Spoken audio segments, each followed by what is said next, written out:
Chicken kilo එකක් ගමු. හොඳට සෝදලා කපලා පිරිසිදු කරගෙන මේ විදිහට ගන්නවා. දැන් අපි ඒකට එකතු කරගන්නවා රතු ලූණු, කරපිංචා අවශ්‍ය වෙනවා, අමු මිරිස් අවශ්‍ය වෙනවා, එනසාල් අවශ්‍ය වෙනවා ඇට 3-4ක්, ඒ වගේම ඉඟුරු, ඒ වගේම ගොරක, කුරුදු පොතු, ඒ වගේම සුදු ලූණු අවශ්‍ය වෙනවා. දැන් අපේ රසම රස චිකන් කරිය හදන්නයි යන්නේ. 3-5 කුඩුයි මිරිසුයි මේ විදිහට කබලේ දාලා බැද ගන්නවා. පොඩ්ඩක් කළු වෙනකම් බැද ගන්න ඕනි. මෙතන මිරිස් කුඩුයි 3-5යි තේ හැඳි 3 තියෙනවා. කපලා තේ හැඳි 3 අරන් තියෙනවා. සැරට කන්න ඕනි නම් ඒ විදිහට ගන්න. නැත්නම් ඊට වැඩි චුට්ටක් අඩු කරන්න. මේ වගේ කළු පාටට තියෙනවා. ඊට පස්සේ මේකට ලුණු එකතු කර ගන්නවා අපේ මස් ටිකට.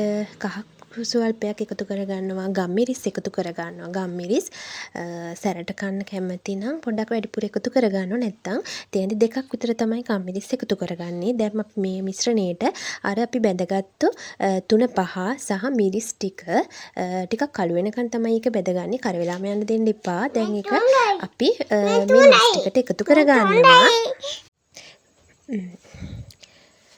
ඔයාලත් මේ විදිහට රසම රස චිකන් කරි එකක් හදලා බලන්නකෝ. මේ විදිහට ඇතුවත් ඔයාලට රසම රස චිකන් කරි එකක් එනවා. ඒ වගේම මගේ channel එක subscribe කරන්න අමතක කරන්නත් එපා.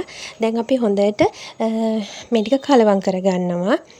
ඒ වගේම ඔයාලා මේ වගේ රසම රස චිකන් කරි එකක් හදලා මට කමෙන්ට් එකක් දාන්න. දැන් අපි තෙල් එක රත් වෙන්න ලිපේ තිබ්බා. තෙල් එක රත් වුණාට පස්සේ අපි අර කපාගත්තු රතු ලුණු ටික එකතු කරගන්නවා. ඊට පස්සේ සුදු ලූණු ටිකත් අපි එකතු කරගන්නවා.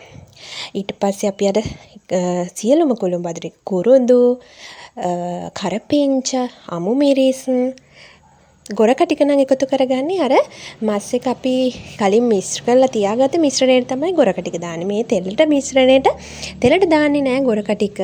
දැන් මේ ඔක්කොම කුළු බඩු ටික එකතු කරගන්නවා. ඉඟුරු ටිකක් දාගන්නවා. දැන් ඊළඟට හොඳට මේ අපේ මිශ්‍රණය හොඳට කලවම් කරගන්නවා.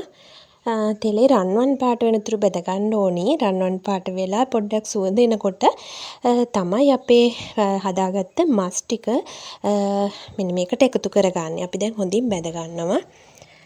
ඔයාලත් මේ විදිහට රසම රස චිකන් කරි එකක් හදලා බලන්නකෝ. දැන් අපි මස් ටික එකතු කරගන්නයි යන්නේ. මස් ටික රන්වන් පාට වෙනතුරු ලූණු ටික බැද වුණාට පස්සේ මේ විදිහට මස් ටික අපි එකතු කරගන්නවා. මස් ටික එකතු කරගෙන හොඳට කලවම් කරලා මේකට වතුර අඩු කෝප්ප 4න් එකක් විතර තමයි එකතු කරගන්නේ. ඊට පස්සේ හොඳට තැම්බෙන්න හරිනවා. තැම්බෙන්න හැරුණාට පස්සේ විනාඩි 15ක් විතර ගියාම මස් ටික හොඳට තැම්බුණාට පස්සේ නැවත අපි අඩු කෝප්පයක් විතර වතුර එකතු කරගෙන මද ගින්නේ තමයි තැම්බෙන්න හරින්නේ. දැන් මෙන්න මේ විදිහට හොඳට කලවම් කරගන්නවා. කලවම් කරගෙන අපි මේ පොඩි වෙලාවක් තියන්න ඕනි. එතකොට තමයි අපේ මස් එක රස වෙන්නේ.